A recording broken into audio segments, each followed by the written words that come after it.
Yaps. It's in the name. You know, one thing I've learned in life is absolute power corrupts absolutely. But does India need a dictatorship? Personally, I don't think so. I think you guys are doing good. But what does Open Letter have to say about मुझे it? पता है कि title देखकर ही आपको ये video काफी controversial लग रही होगी, लेकिन मैं भारत में डिक्टेटरशिप नहीं चाहता हूं। मेरे सामने कुछ ऐसे फैक्ट्स आए जिसकी वजह से मुझे एक पैटर्न नजर आया, और वो पैटर्न है कि कोई भी ऐसा देश नहीं है जहां पर डेमोक्रेसी पहले आ गई हो और वो देश डेवलप बाद में हुआ। अगर मेरी बात पे विश्वास नहीं हो रहा तो जाके चैट जीपीटी से पूछ लो। ऐसी कंट्रीज जो पहले डेमोक्रेसी बनी और बाद में डेवलप हुई, सबसे पहला नाम गेस करो आपको किस कंट्री का मिलेगा। It Then the United States? Is India. और इंडिया किसी भी लिहाज से एक डेवलप्ड देश नहीं है। एक और एग्जांपल आपको देखने को मिलेगा और वो है इजराइल। इजराइल दुनिया की इकलौती ऐसी कंट्री है जहां शुरू से डेमोक्रेसी है और उसके बावजूद इजराइल आज एक डेवलप्ड देश है। इसके अलावा जितनी भी डेवलप्ड कंट्रीज आपको मिलेंगी वो पहले डेवलप हुई हैं और उसके बाद वहां पर जाकर एक अच्छी डेमोक्रेसी बनी है। तो क्या Hold on. Let me see this. That doesn't make any sense. United Kingdom became a democracy after industrial growth. Yeah, and after the monarchy, that makes sense. German, Japan, South Korea, authoritarian during early growth, democratized later. China still hasn't democratized, and look how advanced it is. Economic expansion began under limited suffrage. Full democracy came gradually, i.e., civil rights in the 1960s. That's very valid. I didn't even think about that. Democracy बनी। तो क्या इसका मतलब ये है कि democracy development के रास्ते में एक रोड़ा बन जाती है? क्योंकि ऐसे कुछ एग्जांपल हमें देखने को भारत के अंदर मिलते हैं। हमारा देश इतना डाइवर्स है कि सबके इंटरेस्ट कभी अलाइन हो ही नहीं सकते। सरकार कुछ करने जाती है तो कोई ना कोई प्रोटेस्ट करना शुरू कर देता है। ऊपर से इतनी बड़ी पॉपुलेशन है जो ना तो डिसिप्लिन्ड है और ना ही उन्हें कोई सिविक सेंस है। डेमोक्रेसी अर्न करने की चीज है और हमारे देश के बहुत सारे लोग बार बार ये दिखाते हैं कि उनकी हरकतें ऐसी नहीं है कि वो डेमोक्रेसी अर्न कर सके। पॉलिटिशियंस को भी पता है कि कुछ बड़ा बदलाव करना चाहेंगे तो अगले इलेक्शन में हमको वोट नहीं मिलेगा। जैसे कि फार्म लॉ, अभी कांग्रेस ने भी प्रॉमिस किए थे, आम आदमी पार्टी ने भी अपने मैनिफेस्टो में लिखा था, बीजेपी लेकर आ गई, लेकिन फिर प्रोटेस्ट होने लगा। फिर यूपी के इलेक्शन नजदीक आए, प्रोटेस्ट खत्म नहीं हो रहे थे तो फार्म लॉज को वापस ले लिया गया। हर बड़ा इकोनॉमिस्ट ये कहता है कि फार्म लॉज में जो चेंजेस हुए थे वो काफी जरूरी थे, लेकिन अब इतने बड़े प्रोटेस्ट के बाद कोई इसको सपोर्ट करता हुआ नहीं दिखेगा, क्योंकि सबकी वोट बैंक पॉलिटिक्स अटकी हुई है। हमारे देश में हर रोज कितने हिट एंड रन के केसेस होते हैं। अब I want to read this. हमारे देश में The chilling BMW hit and run case has once again turned the spotlight onto increasing causelessness of drivers. Data shows a rise of hit and run cases in India. Yeah, because driving in India is like playing Grand Theft Auto on like extreme mode. Like there's no rules on the road on India. With 67,000 incidents in 2022 alone. Oh my God. That means, hold on. If we're gonna do this, we'll take every day, so 365 days divided by, or honestly, 67387 divided by 67387 divided by. That means there's 184 hit and run cases every day in India. Wow, resulting in the deaths of 30,000 people. हर रोज कितने hit and run के cases होते हैं। अब सोच के देखो कि ऐसा कोई कानून बन जाए कि अगर किसी से कोई एक्सीडेंट होता है तो उसे इंजर्ड को किसी This is what I was talking about earlier. You guys have seen this in other videos. I think if India, if you can fix this civic sense, right, as a culture of a whole, and I know there's a lot of people, right, it's not going to be an easy shift, but shift civic sense, the cleanliness, the infrastructure of India, I mean, genuinely, it's going to be hard to stop India from growing. Hospital में ले जाना compulsory होगा। या वो But I think some of those things are getting in your own way. कितना अच्छा हो जाएगा, कितनी जानें बच सकती है ना। आपको ये सुनकर शौक लगेगा कि सरकार ऐसा कानून लेकर आई थी। हिट एंड रन पर ये नया लॉ जैसे ही आया तो ट्रक वालों ने प्रोटेस्ट शुरू कर दिया। पूरी की पूरी सप्लाई चेन ठप पड़ गई और सरकार को एक कानून। So why are people protesting? मेरे हिसाब से कई बार शायद हमारे hopefully people are protesting so that they can get better roads, better laws, better enforcement of those laws. Not saying, yo, we're protesting because we don't want to follow those laws. Rights और freedom ही सरकार के लिए एक hammer बन जाता है। जब तक आप लोगों के शॉर्ट टर्म के फायदे वाले काम करते रहोगे तभी तक आपको वोट मिल पाएगा। जैसे ही आप कुछ रेडिकल लॉन्ग टर्म चेंजेस लाने की कोशिश करते हो तो हैमर जिंदाबाद। इसके ऊपर से हमारे पॉलिटिशियन इतने अपॉर्चुनिस्टिक हैं कि अपने फायदे के लिए चाहे देश का नुकसान हो जाए वो कतराते भी नहीं। इसीलिए अंबेडकर भी ये मानते थे कि भारत में डेमोक्रेसी काम Political democracy cannot last unless there lies at the base of it social democracy. नहीं कर सकते। और आज की वीडियो में हम इसी तरह के कुछ इश्यूज की बात करेंगे जो सुनने में थोड़े कंट्रोवर्शियल लग सकते हैं, इसलिए थोड़ा ओपन माइंड से वीडियो को एंड तक देखना। आप सोचने पर मजबूर हो जाओगे, ये मेरा वादा है। डेमोक्रेसी की तरह बिजनेस में भी बहुत सारा पेपर वर्क होता है और डेमोक्रेसी की तरह ही I'm not gonna lie, that kind of felt like a Drew Rossi entrance right there, intro to a video. इसे एफिशिएंट बनाना बहुत जरूरी है। इसीलिए आगे बढ़ने से पहले मैं आपको एक ऐसे एप्लीकेशन के बारे में बताना चाहता हूं जो बिजनेस डॉक्यूमेंट के सिग्नेचर और अप्रूवल का पूरा प्रोसेस अल्ट्रा स्मूथ बना देता है। ओडू sign.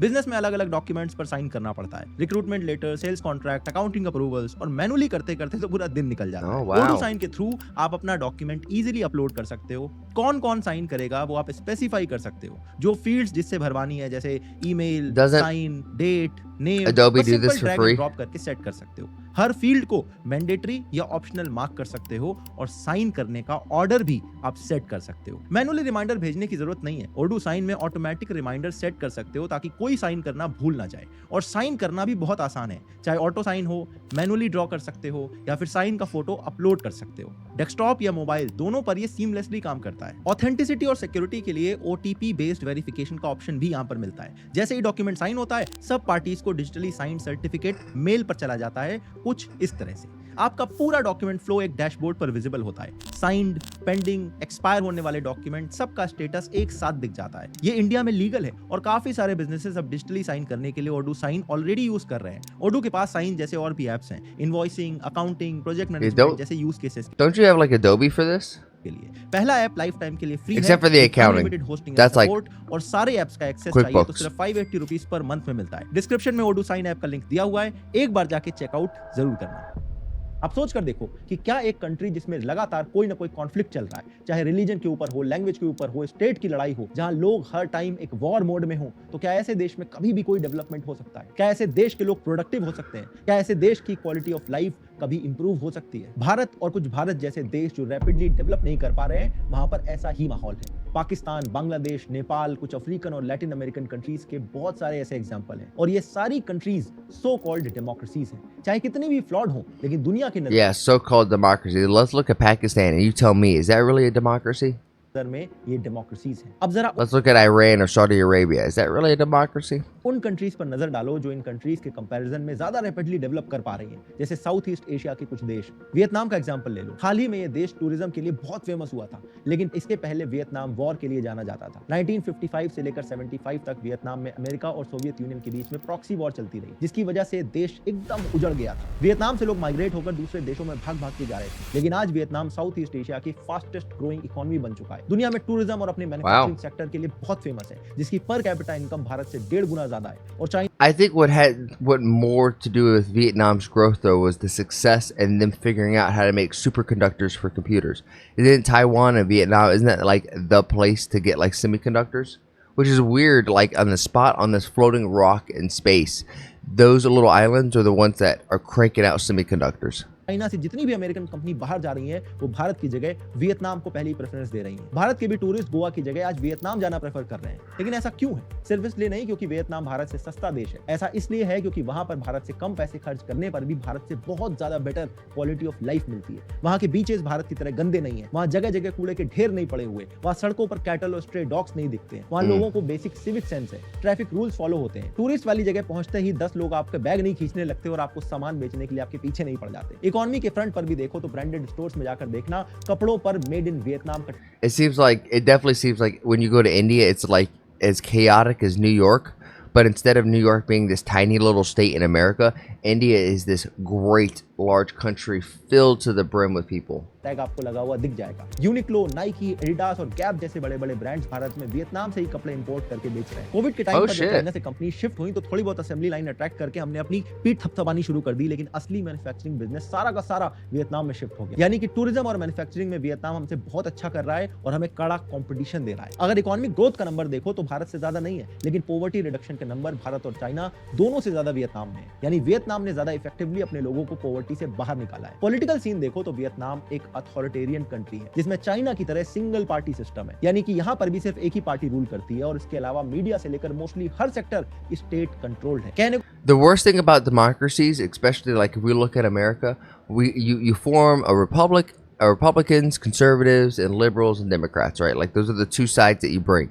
And even if there's a good idea from, let's say, the liberals, that the Republicans are going to do everything they can to stop that idea because they want the credit of doing the good idea. So there's so much friction against doing good ideas in these democracies because one team doesn't want the other team to get the accolades, the rewards, the gas from it, right? They want that gas. They don't want no one else to get that gas. They want that gas. So and when you're under an authoritative dictatorship, you have one guy leading the way. There's no other internal parties trying to sabotage themselves. So like that, he's not wrong. This is actually, it's kind of crazy, but he may have a point. को Vietnam एक socialist country है, लेकिन 1986 में ही इन्होंने economic reform को introduce कर दिया था और चाइना की तरह इकोनॉमी ओपन कर दी थी और आज उन्हें 2000s वाला चाइना कहा जा रहा है जो रैपिडली ग्रो करता जा रहा है। इनफैक्ट हाल ही में वहां की पार्टी ने अनाउंस कर दिया है कि वो पब्लिक सेक्टर में 1 लाख एम्प्लॉयज को अर्ली रिटायरमेंट देने वाले हैं, जैसे यूएस में डिपार्टमेंट ऑफ गवर्नमेंटल एफिशिएंसी कर रहा है, जिससे गवर्नमेंट स्पेंडिंग काफी कम हो जाएगी और गवर्नमेंट की कई एरियाज में इंटरवेंशन भी घटेगी। यानी वियतनाम और भारत को कंपेयर करें तो वियतनाम में भारत जैसी डेमोक्रेसी नहीं है, पॉलिटिकल फ्रीडम नहीं है, वो अपने पसंद के लीडर्स को इलेक्ट नहीं कर सकते, लोगों को कुछ भी बोलने या प्रोटेस्ट करने की freedom. Let's see. Democracy. Features of it. Democracy. Does India have it? Yep. Nam? Nope.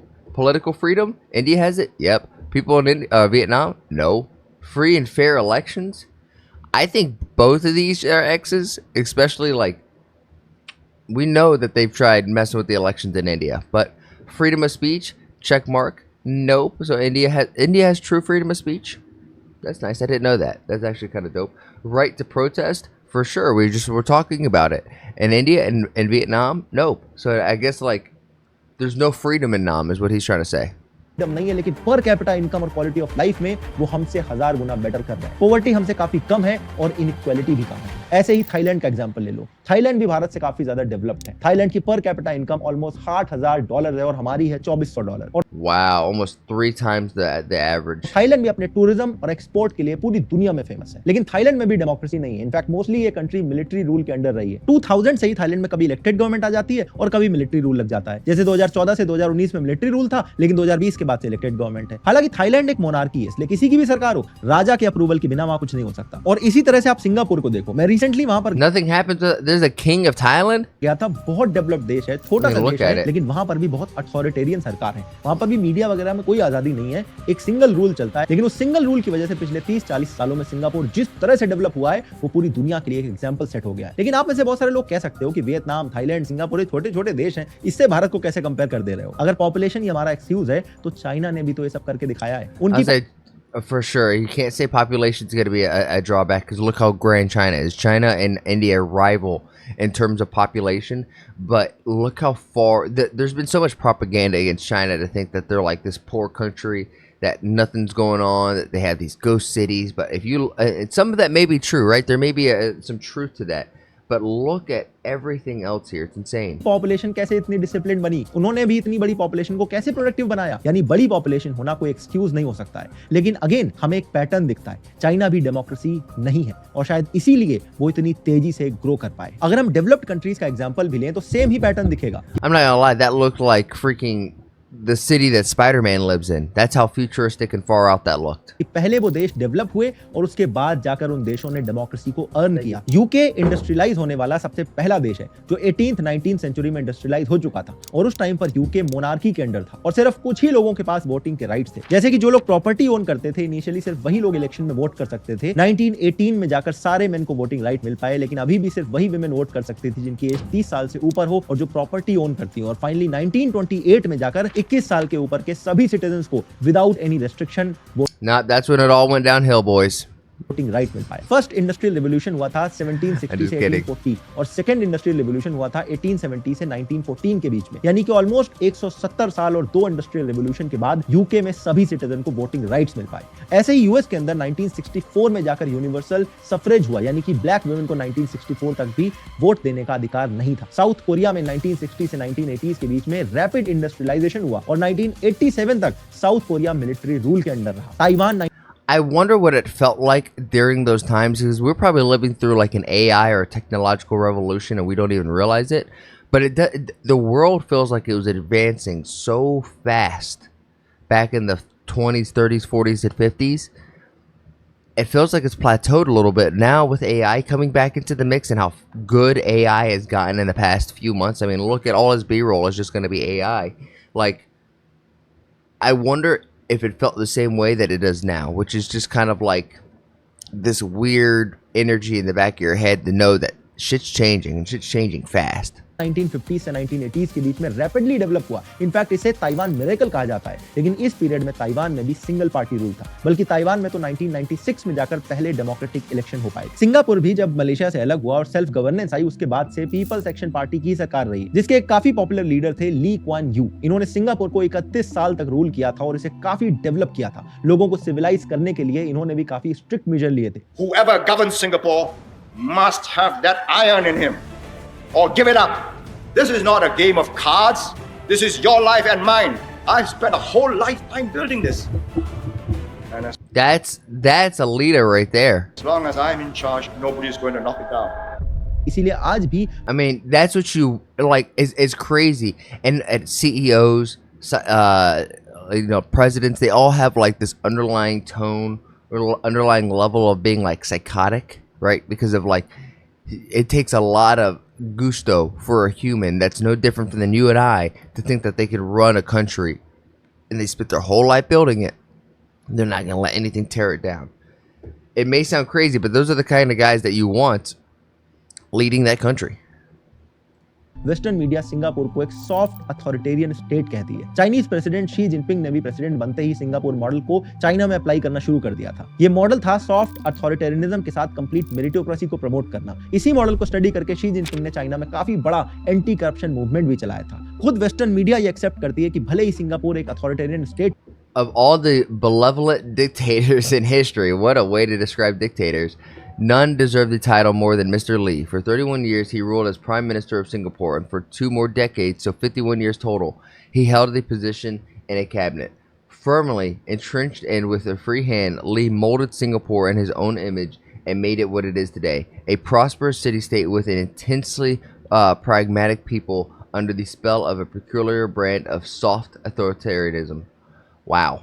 हो, लेकिन उनका ये I don't know if I would ever call dictators benevolent, and I don't know if I'd ever call authoritarianism soft, but we're here. Model काफी successful रहा है और आज Singapore की पर कैपिटा इनकम पूरी दुनिया में 5th लार्जेस्ट है, यानी अमेरिका से भी ज्यादा। सिंगापुर एक छोटा सा देश है, एक सिटी के बराबर देश है जो कुछ सालों पहले तक इररिलेवेंट था और आज पूरी दुनिया की इतनी बड़ी जीडीपी को कंट्रीब्यूट करता है, ये अनइमेजिनेबल बात है। ऐसे ही जापान, जर्मनी, इटली और मिडिल ईस्ट के देशों में या तो मोनार्की थी या फिर एक मिलिट्री रूल के अंदर ये सारे देश डेवलप हुए। जबकि भारत आजाद होते ही पहले डेमोक्रेसी बन गया और बाद में डेवलपमेंट की बात उठी, और उससे भी ज्यादा चैलेंजिंग थी हमारी डाइवर्सिटी। डाइवर्सिटी मेरे हिसाब से जितना हमारे लिए बेनिफिशियल है, उससे भी ज्यादा ये चैलेंजेस पोज करती है। जितने भी एग्जांपल मैंने आपको दिए वो मोस्टली कंट्रीज ज्यादा डाइवर्स नहीं है, एक जैसी है। Over here in America, whenever we hear the word diverse, we have like a red flag come up because of DEI. But natural diversity, diversity of thought, diversity of action, all of those, I think, are good things. It's only when it's forced and they turn into metrics for corporates to judge you off of, then it become a bad thing. But natural diversity, especially when trying to problem solve something, because you can, like if you're trying to open this up and you're like, how do I open this thing up? Or you're trying to like complete better yet, if you're trying to complete a level in a video game and you try it again, you just can't get past it. Sometimes it's nice to have a new set of fresh eyes to come in. You watch somebody who's playing the game that you've never played, like it played in a way you've never played it before, and you could sit there and learn. You're like, I didn't even think about that. That's the benefit of diversity. At least development के phase में सारी एक जैसी थी। China के case में भी ये बहुत बड़ी एडवांटेज की बात है कि वो एक होमोजेनस कंट्री है, यानी कि एक जैसी कंट्री है। चाइना की 94% पॉपुलेशन हान एथनिसिटी की है, जबकि हमारे यहाँ पर 100 किलोमीटर पे कल्चर, एथनिसिटी, लैंग्वेज सब कुछ बदल जाता है। फिर रिलीजन में भी हमारे यहाँ बहुत ज्यादा डाइवर्सिटी है, ऊपर से कास्ट का बर्डन अलग से पड़ जाता है। That was another thing that I was talking about with India. See, in China, it's 95% of it speaking just Chinese. In India, there's so many different little languages from village to village that I understand that you want to keep that as a tradition because you feel that is important. But what you're feeling is that the chain around your neck holding you guys down, because if you can't even speak the same language from village to village, and yes, I understand that people could speak multiple languages, but that's just raising the barrier of entry for good communication. And good communication is going to be the first step to ironing out the civic sense, cleaning up the streets, following the rules of the road, or actually putting some down for India, because it just seems like if you're old enough to grab the steering wheel and your foot can reach the gas pedal, you're on the roads in India. इसीलिए भारत को govern करना बहुत मुश्किल बन जाता है, क्योंकि कभी भी सबके इंटरेस्ट अलाइन हो ही नहीं सकते। सरकार फॉर्म लॉ लेकर आती है तो इस पर सबसे ज्यादा प्रोटेस्ट पंजाब में हो रहे थे, हरियाणा और यूपी में भी फैल गए और सरकार को ये लॉ वापस लेने पड़े, जबकि ये लॉ पूरे देश के लिए थे। 3-4 स्टेट के अलावा बाकी स्टेट के फार्मर्स तो प्रोटेस्ट कर ही नहीं रहे थे। ऐसे ही मैंने हिट एंड रन का एग्जाम्पल दिया था। इस लॉ के हिसाब से अगर किसी से भी कोई एक्सीडेंट हो जाता है तो बिना पुलिस को इन्फॉर्म किए वहां से भाग जाए तो उसे 10 साल तक की सजा और फाइन लग सकता था। आप सोचोगे कि कौन इसे अपोज कर सकता है, लेकिन हमारे इस महान देश में इस लॉ के अगेंस्ट ट्रक वालों ने बहुत बड़ा प्रोटेस्ट खोल दिया था। पूरी सप्लाई चेन ठप पड़ गई, ऑयल की कमी हो गई, पुलिस वालों के साथ stone. They're protesting against the hit and run law? Nah, these truck drivers are wild. Pelting तक हुई। You're telling me I have to drive down the road and not hit nobody? I thought they were extra points. और सरकार को मजबूरन ये कानून वापस लेना पड़ा। You're telling me little Oshkosh, he was not worth points? I hit his ass and ran? Oh shit. CAA, जिसका इंडियन मुस्लिम से कोई लेना देना तक नहीं था, उस पे भी महीनों तक प्रोटेस्ट चलते रहे, क्योंकि लोगों को ऐसा फील हो रहा था कि भारतीय मुस्लिम्स के साथ कुछ गलत हो सकता है। Nah, my friend, you have it all wrong. कहना है कि जो लोग All wrong. उनको तकलीफ नहीं होगी, चाहे वो कोई भी कास्ट का हो। तो फिर प्रोटेस्ट किस बात का? तो फिर सर आप फिर चले जाइए। I'm not gonna lie, I know this guy's Indian, but he looks like he is from my hometown. And let me let you know, my last name's Rodriguez. क्यों आके खबर कर रहे He looks like a brother. Hola, mi hermano. हाँ लेकिन sir, लेकिन अगर आप देखिए उन डिटेल्स में तो ऐसा लग रहा है कि हो सकता है कुछ ऐसा लगता Good shoulders, good neck. पड़ेगी क्या मैंने कहा उसमें, तो it seems like it's a possibility. My man works Why out. would so many people be concerned? Mumbai metro car shed पर भी इसी तरह के प्रोटेस्ट हुए थे। जब उद्धव ठाकरे की सरकार बनी थी तब तक पेड़ ऑलरेडी कट चुके थे, लेकिन अपने वोटर बेस को अपोज करने के लिए इस प्रोजेक्ट को कैंसिल कर दिया गया। इसमें भी मुंबई के एलीट लोग प्रोटेस्ट कर रहे थे, जिनका मेट्रो से कोई लेना देना नहीं है। उनकी इतनी प्रिविलेज लाइफ है कि वो बढ़िया महंगी महंगी गाड़ियों से पोल्यूशन करते हुए घूमते रहते हैं, और ये लोग प्रोटेस्ट करके ऐसे लोगों की लाइफ को टफ बना रहे थे जिन्हें मुंबई की लोकल में लटक के जाना पड़ता है और कटना पड़ता है। इन्हें मुंबई की स्पिरिट बेच बेच कर ये लोग प्रोटेस्ट करके एक मेट्रो का प्रोजेक्ट डिले कर रहे थे, जिसकी वजह से यहाँ पर कॉस्ट भी ओवररन हुई और ये प्रोजेक्ट भी डिले होता चला गया। केरला में इंडस्ट्रीज नहीं आ पा रही है, वहां के youth. It's like, are you really thinking taking the day off and protesting and having a sign and singing some songs and dancing, is that really going to help your case? No! If anything, it's going to cause other people to start to resent you because you're stopping the development of the metro, you're stopping the development of traffic, all of that. को बेंगलुरु, चेन्नई और middle east जाके काम करना पड़ता है, जबकि साथ ही में तमिलनाडु और कर्नाटका में भर भर के फॉरेन इन्वेस्टमेंट अट्रैक्ट हो रही है। क्यों? क्योंकि केरला में आज भी यूनियंस की मनमानी चलती है, जो बात बात पे हड़ताल कर देते हैं, जिसकी वजह से इन्वेस्टर्स केरला में इन्वेस्ट नहीं करना चाहते। अब खुद ही सुन लो इस पर शशि थरूर जी क्या कह रहे थे। Because Kerala has hartals all the time at the drop of a hat, and they're conducted with no regard for other people's well-being. There are old people on their way to hospital have been prevented from going. There are students on their way to exams have been prevented from going. People on their daily commute who've not been allowed to board buses. And it's truly sickening, these things happening. I think it should be outlawed. Karnataka में language activist बैठे हैं जो अलग अलग business पे जाके पत्थर चला रहे हैं, और मणिपुर की प्रॉब्लम हमारी सो कॉल्ड स्ट्रॉन्ग सरकार सॉल्व नहीं कर पा रही है। फ्रीडम ऑफ स्पीच के नाम पर यूनिवर्सिटी में ब्रेन वॉश हुए स्टूडेंट टेररिस्ट के नाम पर नारे लगाते हैं और फिर पॉलिटिक्स में भी आ जाते हैं। और ये तो कुछ नहीं है, जो लोग टेरर चार्जेस पर जेल में हैं, जिनके ऊपर यूएपीए तक लगा है, जो खुलेआम खालिस्तान की मांग कर रहे हैं, वो भी जेल से बैठे बैठे चुनाव लड़ रहे हैं और जीत भी जा रहे हैं। ऐसे Hold on, guys. I'll finish this up. I'm getting a call. I'll be right back. Okay, we back.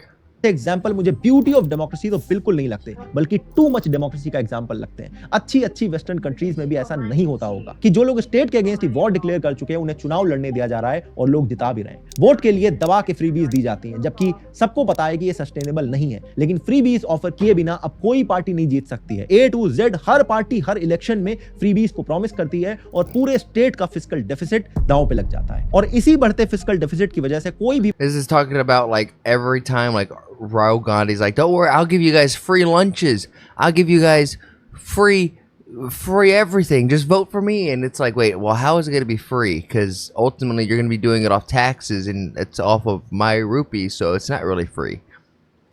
बड़ा इंफ्रास्ट्रक्चर प्रोजेक्ट या बड़ा डेवलपमेंट का काम नहीं हो पाता है। हमारी मेजॉरिटी पॉपुलेशन ना तो प्रोडक्टिव है और ना ही डिसिप्लिन्ड। नई ट्रेनों पर हर रोज पत्थरबाजी होती है। आजादी के 75 साल बाद भी लोगों में बेसिक सिविक सेंस नहीं आ पाई। Like how do you want like how is India supposed to get nice things if you're constantly pelting your trains with stones, you're doing hit and run cases, you're leaving trash out in the middle of the road, you're letting stray dogs and cats wander? Like how are you supposed to develop and how are you supposed to be one of the largest superpowers in the world, but that's your home? Like, and I know that isn't all Indians. I know there's so many of you who want that to start to happen, who are probably taking upon yourselves to not allow, like, in your personal life, your house is clean, your surroundings are clean, you're trying to be, you know, a benefit to society, not a detriment. पे मन करेगा कचरा फेंक देंगे, जहां मन करेगा थूक देंगे, जगह जगह पर पान की Like, पीके पड़ी रहती look at that. नई ट्रेनों पर हर रोज पत्थरबाजी होती है। आजादी के 75 साल बाद भी लोगों में बेसिक सिविक सेंस नहीं आ पाई है। जहां पे मन करेगा कचरा फेंक Like, that's a full ass glass drink that this is you just threw out of the water, देंगे, like जहां on the मन करेगा road. थूक देंगे, जगह जगह पर पान की पीके पड़ी रहती हैं। जिस डेमोग्राफिक डिविडेंड की हम बात करते हैं, वो लोग तो रील्स बनाने में बिजी हैं या फिर सोशल मीडिया पे फैन वॉर्स करते रहते हैं। इससे ये तो क्लियरली पता चलता है कि हमारे एग्जिस्टिंग सिस्टम फेल हो चुके हैं, फिर वो चाहे एजुकेशन हो, हेल्थ केयर हो, ब्यूरोक्रेसी हो, लॉ एंड ऑर्डर हो या हमारे देश की पॉलिटिक्स। तो क्या हम ये कह सकते हैं कि भारत अभी भी डेमोक्रेसी बनने जितना मैच्योर नहीं हो पाया है या करंट सिस्टम वर्क नहीं कर रहा है, तो हमें ऑल्टरनेटिव्स ढूंढने चाहिए। देखो, मैं बिल्कुल नहीं कह रहा हूं कि हमें डेवलप होने के लिए डिक्टेटरशिप की जरूरत है या मिलिट्री रूल की जरूरत है। पाकिस्तान इसका सबसे बड़ा एग्जांपल है कि मिलिट्री रूल होने के बावजूद डेवलप नहीं कर पाए, बल्कि और गर्ते में चले गए। और भी ऐसे बहुत सारे देश के एग्जांपल आपको मिल जाएंगे, लेकिन Yeah, for sure. But Pakistan is maybe, yeah. I mean, Pakistan is a military country that's ruled like a military that's ruling its people, but they're just constantly looking to fight. They're not looking to develop. And even though India does have these problems, right? We have to look at it honestly. You guys have grown through the ranks of now becoming like legitimately like the fourth largest superpower in the world, behind us, Russia, and China. Now it's clear as day it's India. And if India can clean up its civic sense, it can clean up the infrastructure, it can develop a little bit more, people aren't going to doubt if they're the fourth largest country or the fourth greatest country in the planet. It's going to be undeniable. I mean, you and me in this community, I recognize the greatness of India, and I also can recognize that these areas that are dirty, that are, you know, crazy, I can look at my own country in America and point out places that are like that as well. The biggest difference is the level of civic sense from left to right, to top to bottom, is kind of spread throughout Americans. Like, that, not all Americans are great, right? There's a lot of us who are jerks, but a lot of us have pride in our country. We're keeping the streets clean. We're following the rules of the road. We're trying to be benefits to society. We're trying to help develop and like get our communities, thus our country, greater. I'm sure that's happening in India, just not at the same scale. And I would like to see that change. But let me know in the comments down below. Am I dead ass wrong? Am I right? We turned an 18-minute video into a 30-minute one just from all this yapping. So if you appreciate the yapping, you're picking up what I'm putting down, like the video, subscribe, share it with your friends. I challenge you guys, make somebody laugh today, because there's enough craziness, there's enough hate, there's enough vitriol in the world. So spread some love, spread some joy, and I'll see you guys in the next one. Peace.